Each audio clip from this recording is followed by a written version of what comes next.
Morning বন্ধুরা, আবার চলে এলাম আজকে নতুন আরেকটা ভিডিও নিয়ে। সকালবেলা উঠে চান, কাঁচা চান, পুজো সব হয়ে গেছে। প্রচণ্ড রোদ উঠেছে, কাল রাত্রে কিরম বৃষ্টি পড়ছিল, আজকে দেখো কীরকম রোদ। তো চলো আজকে দিনটা শুরু করা যাক।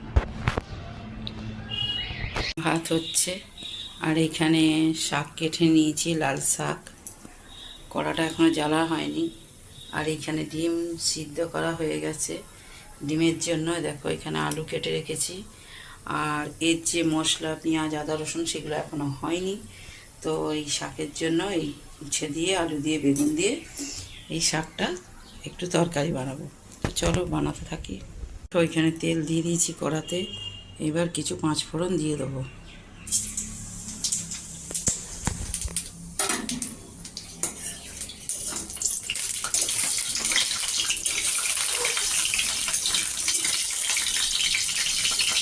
এবার এর মধ্যে দিয়ে দেবো,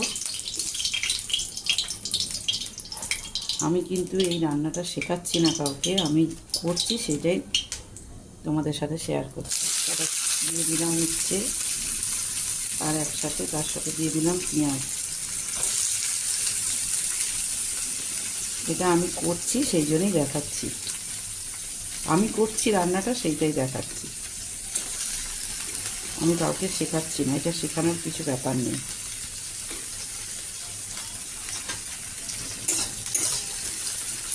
গ্যাসটা একটু আস্তে করে করেই ভাজছি। তো এবার এটা জোর দিয়ে দেবো। তো উচ্ছেটা মোটামুটি ভাজা হয়ে গেছে, বেশি ভাজবো না, তাহলে তেতো ভাবটা চলে যায়। যেহেতু আমি উচ্ছে দিয়ে এই শাকের ডালনা বানাচ্ছি, মানে একটু তরকারি, আর দিয়ে দিচ্ছি চেরা 4টে কাঁচা লঙ্কা। তো বড়ি থাকলে ভালো হতো, এর মধ্যে বড়ি দিলেও ভালো লাগতো, কিন্তু বড়িটা এখন নেই, তো তার জন্য এইগুলোই দিচ্ছি। এবার দিয়ে দেবো সবজিগুলো সব।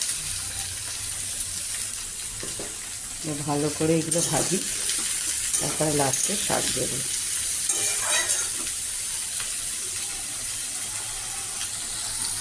দেখো এখানে নুন, হলুদ আর জিরে ধনে গুঁড়ো দিয়ে দিচ্ছি। এবার এটা একটুখানি মিশিয়ে নেবো, নিয়ে শাকগুলো দিয়ে দেবো।